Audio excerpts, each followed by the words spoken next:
سنو میرے ساتھیو، یہ واقعہ تھوڑا سا دردناک بھی ہے اور آپ کی آنکھوں میں آنسو بھی لا سکتا ہے، آپ کے کمزور دلوں کو جھنجھوڑ بھی سکتا ہے۔ سنو، اللہ کے نبی صلی اللہ علیہ وسلم کے پاس بہت سا مال آتا ہے۔ ابو عبیدہ ابن الجراح بحرین سے مال لے کر آتے ہیں، ایک عرب ملک ہے بحرین، پہلے سب عربی ملک ایک تھے۔ جب یہ مال آیا، بہت سا مال آیا، اس میں صحابہ کو بال بڑھنا تھا، مال غنیمت صحابہ کو تقسیم ہونا تھا۔ اعلان کر دیا جاتا ہے فجر کی نماز کے بعد اللہ کے نبی اس مال کو لوگوں میں تقسیم کریں گے، تمام لوگوں کو ان کا پورا پورا حق ملے گا۔ حضرت عائشہ نے فرمایا، اے اللہ کے نبی، کیا آپ کا بھی حصہ ہے؟ آپ نے فرمایا، ہاں، اس مال غنیمت میں سب کا حصہ ہے، عائشہ مجھے بھی حصہ ملے گا۔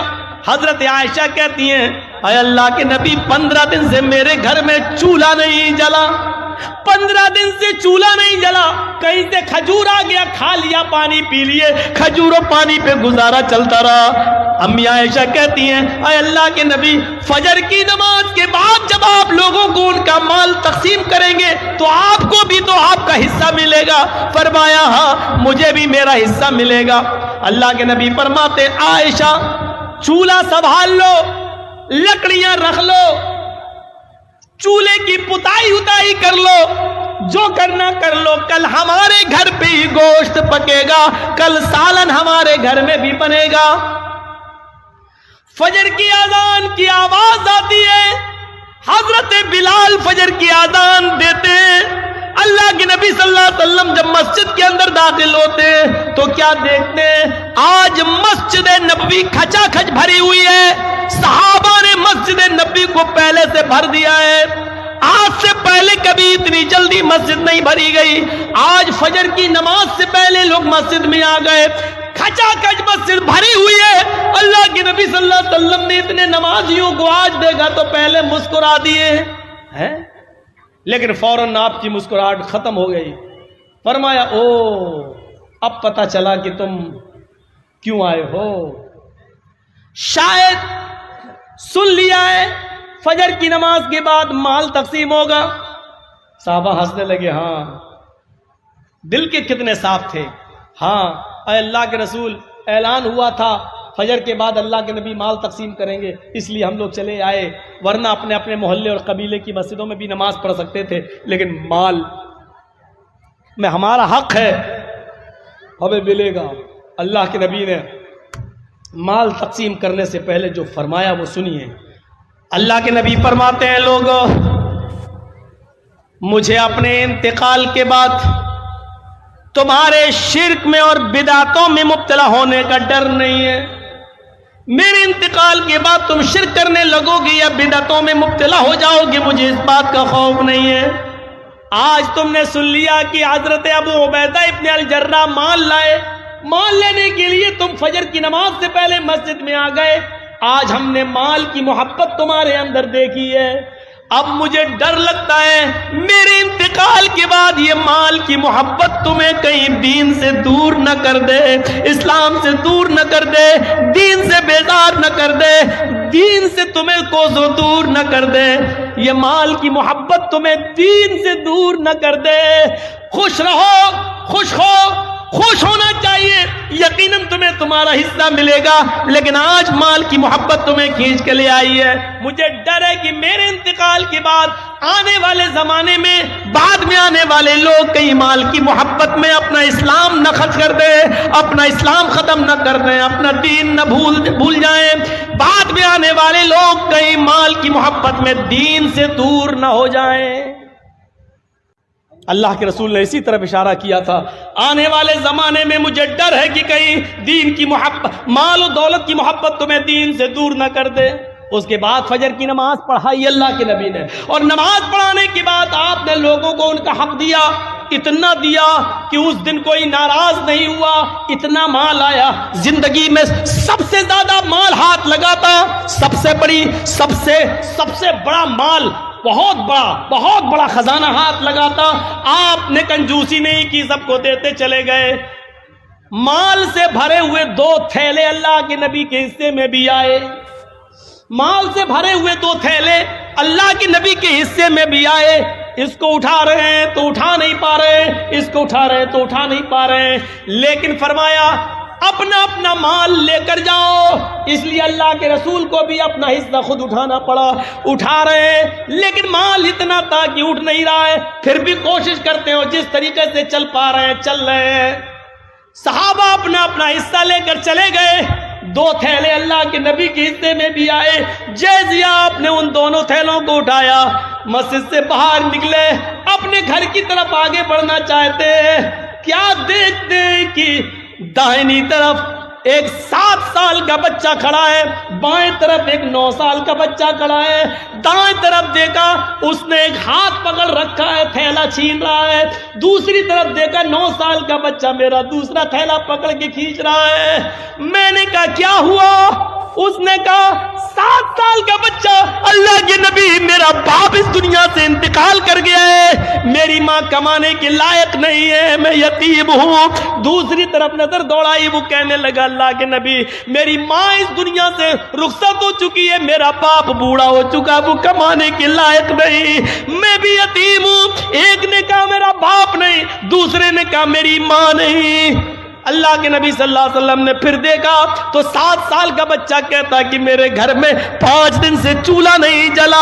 بائیں طرف دیکھا تو وہ کہہ رہا کہ میرے گھر میں 7 دن سے چولہا نہیں جلا۔ ہاتھوں کی گرفت ڈھیلی پڑ گئی۔ آپ نے کہا بیٹے یہ تھیلا تم لے جاؤ، دوسرا تھیلا آپ نے لیا اور کہا بیٹے یہ تم لے جاؤ۔ دونوں بچے اپنے سر پر تھیلا لاد کر لے جا رہے ہیں۔ اللہ کے نبی صلی اللہ علیہ وسلم ان کو دیکھ رہے ہیں اور اس وقت تک ان دونوں بچوں کو دیکھتے رہے جب تک کہ وہ دونوں بچے نبی کی آنکھوں سے اوجھل نہیں ہو گئے، وہ دونوں بچے نبی کی آنکھوں سے دور نہیں ہو گئے۔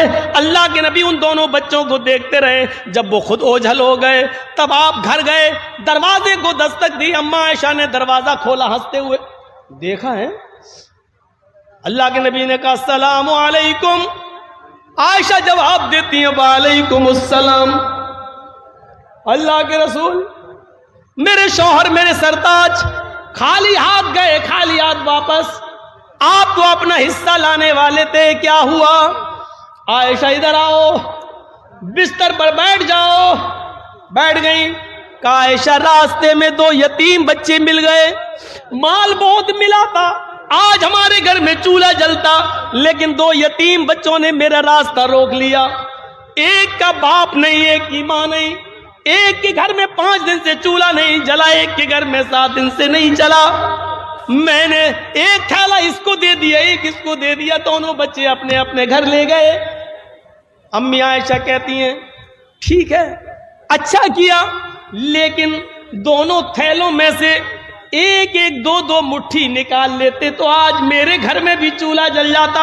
میں کہاں کہہ رہی ہوں کہ آپ نے غلط کیا، لیکن جب مال بہت تھا تو تھوڑا تھوڑا نکال لیتے، 2 مٹھی ایک ایک مٹھی نکال لیتے تو آج میرے گھر میں بھی روٹی پک جاتی، آج میرے گھر میں بھی سالن پک جاتا۔ اللہ کے نبی فرماتے ہیں عائشہ میں نے سوچا کہ نکال لوں تھوڑا تھوڑا، لیکن پھر سوچا کہ 5 دن سے چولہا نہیں، اس کے 7 دن سے نہیں، میں نیت کر چکا تھا کہ میں پورا یتیم بچوں کو دے دوں گا، پھر میں نے اپنی نیت کو توڑنا گوارا نہیں کیا۔ حضرت عائشہ کہتی ہیں ٹھیک ہے کوئی بات نہیں، لیکن پھر بھی تھوڑا سا نکال لیتے تو اچھا ہوتا۔ تو اللہ کے نبی نے اب جو جواب دیا وہ جواب یہ تھا عائشہ یتیمی میں نے دیکھی ہے تم نے نہیں، عائشہ یتیمی میں نے دیکھی ہے تم نے نہیں، عائشہ تمہارے باپ ابو بکر آج بھی زندہ ہیں، عائشہ تمہاری ماں آج بھی زندہ ہیں، تم نے یتیمی نہیں دیکھی ہے۔ یتیمی کا درد مجھ سے پوچھو، جب میں اپنی ماں کے پیٹ میں تھا 7 مہینے کا تھا، ابھی 9 مہینے پورا ہونے میں 2 مہینے باقی تھے، میرا اس دنیا میں آنے میں 2 مہینے کا وقت باقی تھا، میرا باپ مجھے میری ماں کے پیٹ میں چھوڑ کے دنیا چھوڑ کے چلا گیا۔ جب میں باہر آیا میں نے اس سنسار میں نے اس دنیا میں نے مکے کی فضا میں جب کھلی سانس لی تو بڑا ہونے کے بعد پتا چلا کہ میرے پیدا ہونے سے 2 مہینے پہلے ہی میرا باپ اس دنیا سے چلا گیا۔ عائشہ یتیمی کا درد مجھ سے پوچھو. جب میں 6 سال کا ہوا میری ماں مجھے اپنے ننیال میرے ممیال یا ننیال لے کر گئی. مجھے میرے ماں اور نانا کے گھر لے کے گئی. جب میں لوٹ کے وہاں سے واپس آ رہا تھا میری ماں میری انگلی پکڑ کے مجھے چلا رہی تھی. مقام ابوا راستے میں ایک مقام پڑتا ہے وہی میرے باپ کی قبر تھی. میری ماں کہتی ہے بیٹے چلو تمہیں تمہارے ابو کی قبر دکھاتی ہوں. میری ماں نے جب مجھے میرے باپ کی قبر دکھائی اسی وقت میری ماں بھی اپنے شوہر کی جدائی برداشت نہ کر پائی اور اسی وقت وہ بیٹھ گئی قبر پر. بیٹھتے ہی اس کو اٹیک پڑتا ہے اور میری ماں کی روح قبض سے انسری سے پرواز ہو جاتی ہے. عائشہ ایسا دن کبھی دیکھا ہوگا کہ ابھی اپنے باپ کی قبر دیکھ رہا ہوں اپنی آنکھوں سے, ابھی رو کر آنکھیں خشک بھی نہیں ہوئی. پلٹ کے دیکھا تو ماں کو بھی مرا ہوا پایا, پلٹ کے دیکھا تو ماں بھی اس دنیا سے چلی گئی. یعنی باپ کی قبر کو دیکھ کر ابھی پلٹا بھی نہیں تھا کہ ماں بھی مجھے چھوڑ کے چلی گئی. یتیمی کا درد میں نے دیکھا ہے. عائشہ جب مجھے میرے دادا نے پالا اور جب میں 8 سال کا ہوا تو میرا دادا بھی مجھے چھوڑ کے چلا گیا. یتیمی کا درد میں نے دیکھا ہے, تم نے نہیں. اس لیے کسی یتیم بچے کا حصہ لینا میں نے گوارا نہیں کیا, اپنا سارا مال یتیموں کو دے دیا. حضرت بلال نے اذان دی, اللہ کے نبی نے وضو بنایا اور وضو بنانے کے بعد مسجد میں جب